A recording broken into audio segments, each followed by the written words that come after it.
On March 26th, a Singaporean container ship smashed into a support pillar on the Francis Scott Key Bridge outside of Baltimore, causing the bridge to collapse. The disaster left 6 people presumed dead, severed a part of Interstate 695, and created a major blockage outside of this port here. 11 million vehicles and $28 billion in goods crossed the 4-lane bridge last year. The port handled 52.3 million tons of cargo in 2023, with a total value of almost $81 billion. Experts say the blockage could suspend traffic for weeks. If it is a serious disruption going more than 3 months or so, then you can expect that the Baltimore port is going to lose business the next few years. So what could this mean for Baltimore and the larger U.S. supply chain? In the short term, many of these shipping routes can be rerouted to other ports along the East Coast. If you're planning to send things to the East Coast, then you're going to think about the ports that have the capacity and the right access. Not necessarily every port can handle these very large container ships. Take coal, one of the port's largest exports. 27% of all U.S. seaborne coal exports left from this port in 2023.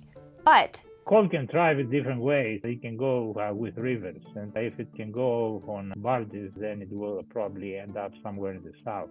Consol, a Pennsylvania coal producer that exports from the port to global clients, said in a statement that it's still working on a timeline to resume normal operations. But analysts at ship tracking firm Kepler said that some of the shipments could be rerouted to a larger coal port here, in Norfolk, Virginia, about 200 miles away. As long as we have available coal that we would like to export, we will find different ways to route it so it gets to their market. So I don't think that our export market will be affected. But according to S&P Global Market Intelligence, the Baltimore port is also one of the largest U.S. ports for specialized cargo, like trucks, tractors, and trailers. And that requires a certain infrastructure around it. You have the right trailers that are going to pick up the trucks and then deliver them. The Port of Baltimore is also the busiest port in the country for autos, handling almost 850,000 cars and light trucks in 2023. These types of shipments are called ro-ro loads because they can roll on and off cargo ships.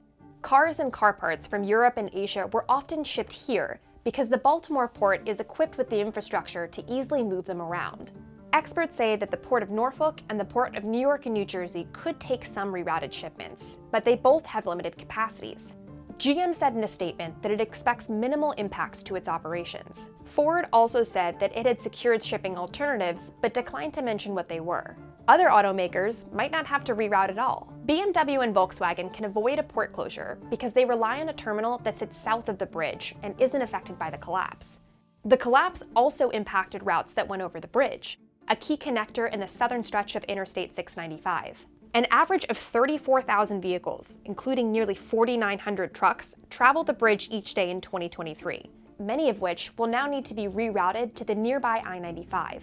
But trucks carrying hazardous materials, such as petroleum, are prohibited from passing through the highway's tunnels. They'll have to make an extra 30 miles of detours until a new bridge is built. Most people will read it as a short-term effect where there's enough flexibility in the system to adjust without major implications. And in the current environment, the level of the impact is not going to move markets. It is not going to drive prices substantially up.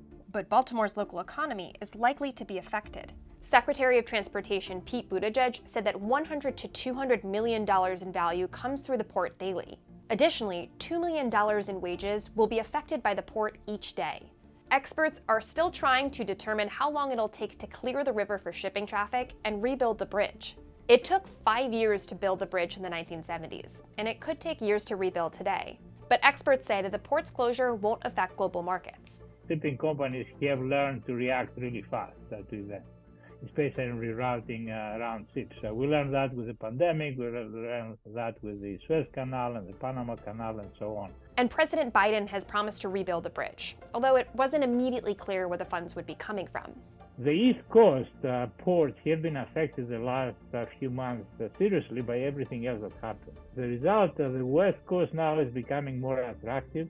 So if it's a disruption that lasts for a while, then you will see more serious rerouting.